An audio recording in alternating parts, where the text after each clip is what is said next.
Ahí estamos. Esto nos anuncia que seguimos en Onda Verde y estamos comunicados con el secretario de Salud de la Municipalidad de Rosario, Leonardo Caruana, que gentilmente nos atiende en una época mucho más tranquila. No hay que bajar la guardia, pero no fue igual la charla de aquel momento al contexto que tenemos hoy. ¿Cómo estás, Leo?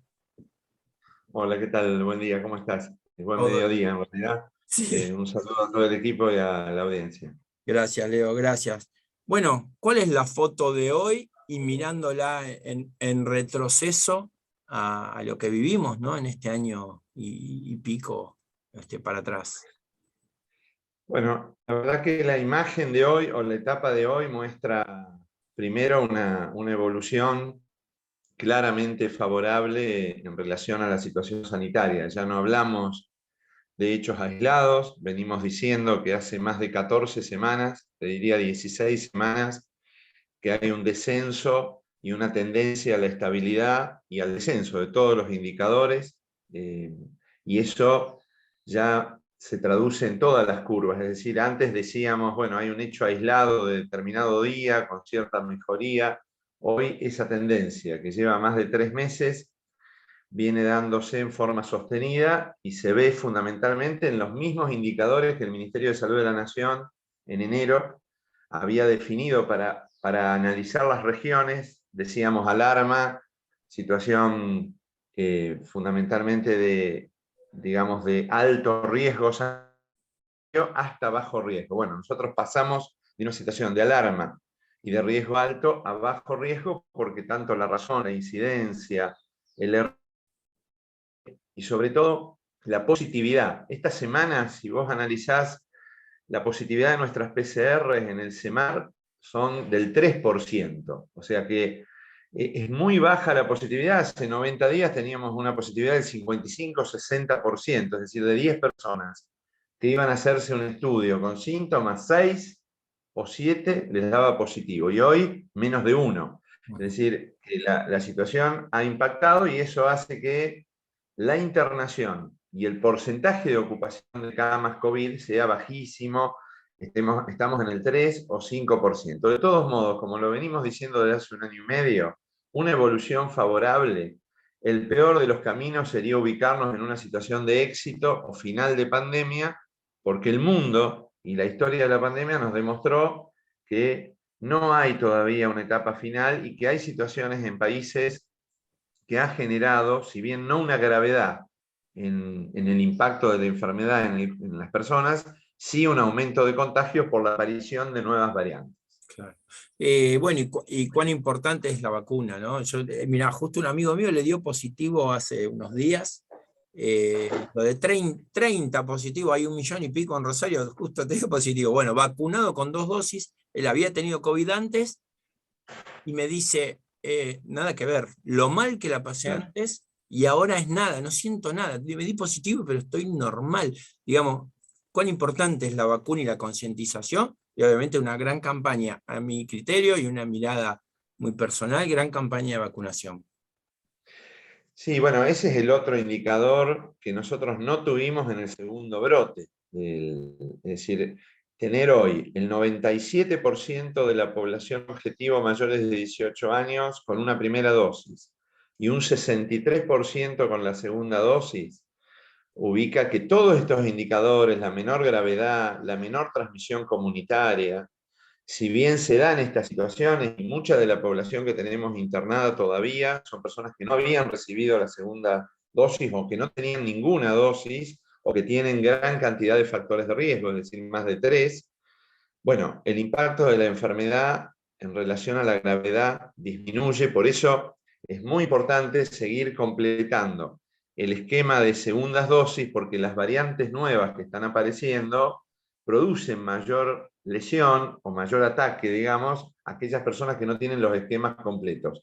Cuando nosotros más podamos retrasar y tener más tiempo para tener la cobertura de las 2 dosis, vamos digamos, a tratar de que esta enfermedad se transforme, bueno, justamente en una enfermedad que no tiene la letalidad y la gravedad que tenía el año pasado. Y coincido con vos, la campaña, si bien tuvo altibajos, esos altibajos no dependen solo de una gestión nacional, de la conflictividad internacional en el acceso a las vacunas, también las disputas político-partidarias que se dieron, porque en el primer momento hubo casi una puesta en duda Sí. de las atribuciones que tiene un gobierno para definir políticas, y eso fue parte de las dudas que se instalaron en la sociedad. Después quedó solo en el microclima de una disputa partidaria, para la gente, digamos, festejó, y mientras hay vacunas llega y la gente se vacuna. No forma parte de ese microclima de movimientos antivacunas o bueno, fundamentalmente algunas matrices ideológicas que habían puesto en disputa o que habían puesto en tensión o en duda la Sí. vacunación en la Argentina. Cosa que no sucede en otros países, Leo. No sé, por lo que leo, no sé si en Estados Unidos, Brasil, hay algunos países que la vacunación, la verdad que no es como algo prioritario o primordial en el sector, en un amplio sector de la población. Sí, claro. Bueno, Estados Unidos, si se quiere, es el paradigma de la atribución o la definición de que la salud es un hecho individual y que depende de cada uno y la capacidad de pago. Forma parte de un hecho casi comercial. Entonces, la vacuna tiene que ver con una protección colectiva y digamos, y una definición en términos de lo público y del rol del Estado. Entonces, se alejan las miradas, y de hecho un 40% hasta hace unas pocas semanas no había, si bien puede haber población que accede a 3 dosis, hay una gran cantidad de población que no puede acceder a una o no quiere acceder a una. Entonces, es el ejemplo de las inequidades del sistema de salud. Nosotros tenemos la vacunación aquí por ley, y la verdad que como en otros países, también como en países europeos, bueno, la vacuna también forma parte de cómo se piensa la salud en una sociedad. Leo, y hablando de tercer dosis, ¿se está programando? ¿Se espera? ¿Hay algún avisoramiento de que esto pueda llegar a suceder? Nosotros la información que tenemos tiene que ver con lo que hemos leído, los mismos que nos dicen nuestros referentes, infectólogos, investigadores. Hoy el mundo tiene millones de personas todavía que no pudieron acceder a la primera. Claro.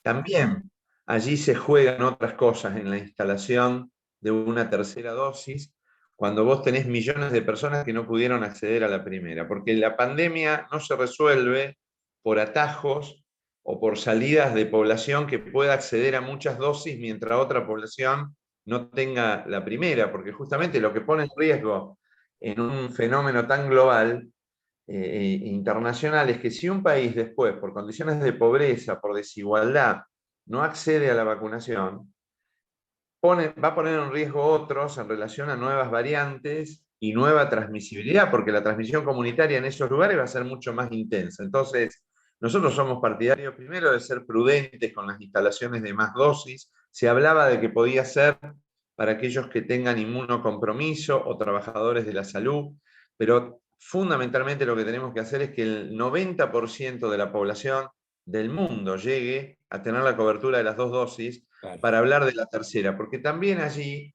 aparece el rol de la industria, que no es menor en cómo van moldeando los sistemas de salud, el acceso equitativo del derecho, y estas cosas donde se empiezan a dibujar los criterios para analizarse desde otros lugares, ¿no? Que bueno, que también hay que verlos críticamente. Leo, te consulto porque me generó cierto temor, ¿no? Porque escuché que, bueno, que en el Vilela, en el Hospital de Niños Zona Norte, digamos, están buscando o están armando mayor cantidad de camas por esto de la variante Delta, porque hay que ver qué pasa con los niños y las niñas. ¿Cómo está esa situación? Bueno, a ver, nosotros todavía no tenemos objetivamente elementos para decir o pronosticar una ola en jóvenes o en niños. Sabemos que si la semana que viene o la otra se empieza con la vacuna Pfizer a chicos de 12 a 17, bueno, también vamos a avanzar en un grupo de riesgo que no, en general, no está demostrado que esta enfermedad le impacte en gravedad, o sea, en utilización de camas. Por eso decíamos, y cuando analizamos la presencialidad escolar, no era un problema de los chicos, sino era el problema de los chicos cuando vuelven de la escuela con adultos o abuelos no vacunados. Ahí poníamos en riesgo la situación y no era la presencialidad escolar lo que estaba en discusión, sino la transmisión comunitaria. Hoy con población vacunada, adultos y abuelos, la presencialidad escolar tiene otra dimensión.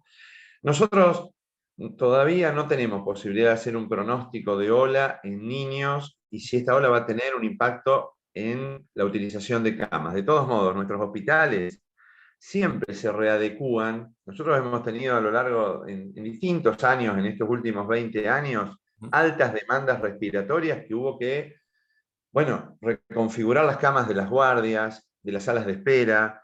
Si eso es necesario, se readecúa y se reorganiza el sistema. Esperemos llegar con más dosis y que esto no tenga un impacto en la utilización de camas y que sea solo número de contagios, como lo que estamos viendo ahora. Ahora hemos visto chicos positivos con la variante Delta de estas familias que han viajado a Estados Unidos, España o Japón y han vuelto y han desarrollado una enfermedad leve. O sea, ninguna de ellas requirió internación. Fueron asintomáticos o con síntomas leves. Esperamos que el camino sea ese. Estamos hablando con Leo Caruana, el secretario de Salud de la Municipalidad de Rosario. Leo, te pregunté por las fotos. Contame la película, ¿cómo la estás viviendo? Porque fue una película esto que pasó, real, vida real, a poner todo, la cabeza, el esfuerzo, el máximo de los recursos, no solo desde lo institucional y lo estructural de lo que conlleva, ¿no?, un cargo como el tuyo, sino desde lo personal, digamos. ¿Qué película viste y cómo la venís transitando? Bueno, la verdad que de una manera, de una forma muy intensa, como creo que toda la ciudadanía, es decir, toda la sociedad. Nosotros decíamos hace un año y medio atrás que, bueno, que la pandemia es una enfermedad que cambió la forma de organizarnos como sociedad. O sea, tiene las dimensiones y el arrasamiento de la vida cotidiana de las personas. Eso en el sector salud ha tenido un impacto y sigue teniendo un impacto, porque bueno, nosotros de un día para otro nos quedamos sin 700 trabajadores de la salud, que era necesario aislarlos por factores de riesgo, y había que ampliar los servicios de salud en una conflictividad internacional donde países se robaban elementos de protección y no sabíamos si íbamos a llegar, es decir, había mucho temor y desconocimiento. Una pandemia que mostró y visibilizó la profunda desigualdad social en los países y que por eso no es lineal lo que pasaba en Suecia, en Noruega, Inglaterra y lo que pasa aquí en Argentina o en Brasil. Veníamos de un desdibujamiento de políticas en salud pública nacionales que era necesario retomar y reconfigurar. Y por otro lado, demostró también que no solo la mirada de la ciencia médica era posible explicar el fenómeno, que la discriminación, la estigmatización, que la complejidad de las medidas de aislamiento, el cumplimiento, trascendían la mirada de un infectólogo o de cantidad de respiradores, que era necesario discutir otras cosas. Y la verdad que también muestra, bueno, cómo la matriz neoliberal en muchos momentos puso en juego los cuidados colectivos. Es decir, hubo siempre durante toda esta película una tensión entre los abordajes colectivos y las libertades individuales, entre las responsabilidades colectivas y el sálvese quien pueda, o yo me salvo solo. Bueno, esa es la película que nosotros vemos.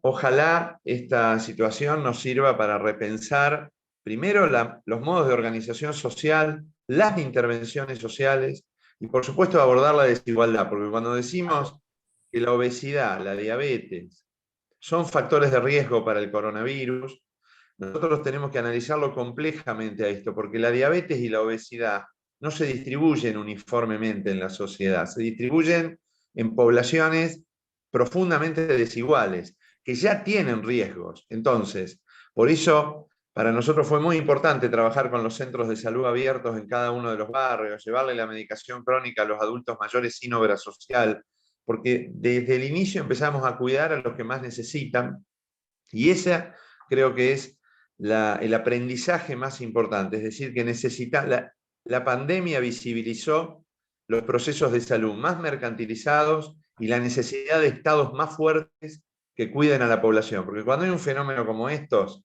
la población necesita estado que cuide, y eso es parte de la película que creemos que hay que seguir debatiendo en etapas donde nos permita la pandemia que esté un poquito entre paréntesis y discutir otras cosas más en profundidad.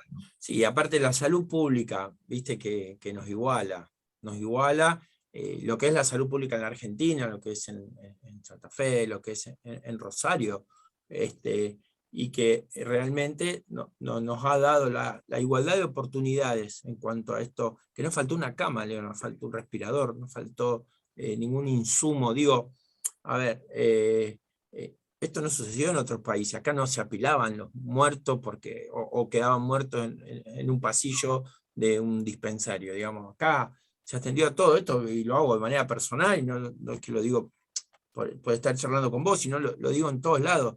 Me parece que más allá de las falencias y errores, el Estado estuvo presente en toda su dimensión, a nivel nacional, a nivel provincial y a nivel municipal. Creo que dio una muestra de madurez y de estructura política que apunta a la salud de todos y todas.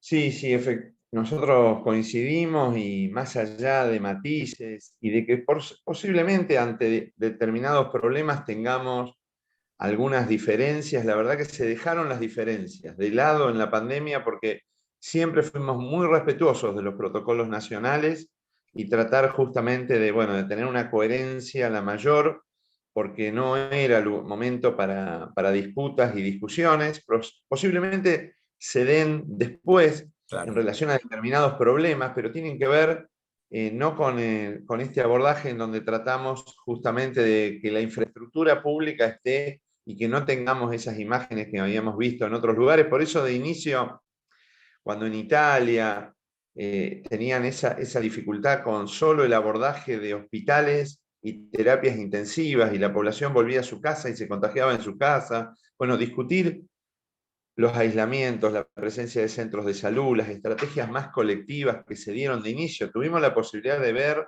esa película con anticipación y también tener tiempo para prepararnos. Pero bueno, se necesitó definiciones políticas y acuerdos para poder hacer esto, y de hecho ese fue el rumbo, y toda la sociedad colaboró. Yo digo, rescato los medios de comunicación, sobre todo los medios de comunicación locales, de la provincia, es decir, de acá, donde también acompañaron una estrategia de cuidado y no se generaron esas visiones antagónicas en relación a determinadas definiciones públicas. Eso estuvo bueno. Leo, te agradezco tu tiempo y bueno, también la verdad que estuvo muy, muy movido todo y se estuvo a la altura, creo yo. Bueno, ya te lo dije antes, así que la verdad que bueno, muchas gracias por tu tiempo y bueno, hasta cualquier momento.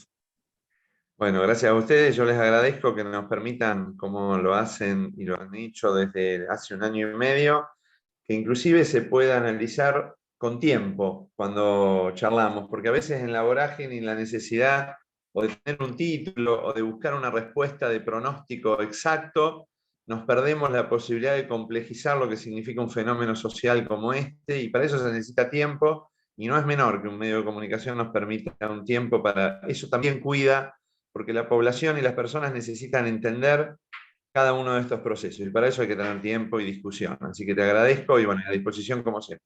Gracias, muy amable. Allí pasaba Leo Caruana por Onda Verde.